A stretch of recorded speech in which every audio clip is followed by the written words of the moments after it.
चलने फिरने में तो कोई दिक्कत नहीं हो रही है? नहीं, बस सोकर उठने में हो रही है बस? सोकर उठने में और झुकने में दर्द है। झुकने में और सोकर उठने में, वैसे अब कोई दर्द नहीं है? वैसे तो ठीक। अच्छा अच्छा, ठीक है। बिल्कुल ढीला छोड़ो।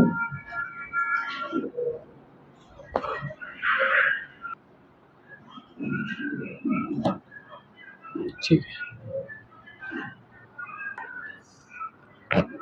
फिर से छोड़ो, फिर से छोड़ो, फिर से छोड़ो, फिर से छोड़ो, फिर से छोड़ो। अब छोड़ो। ठीक है।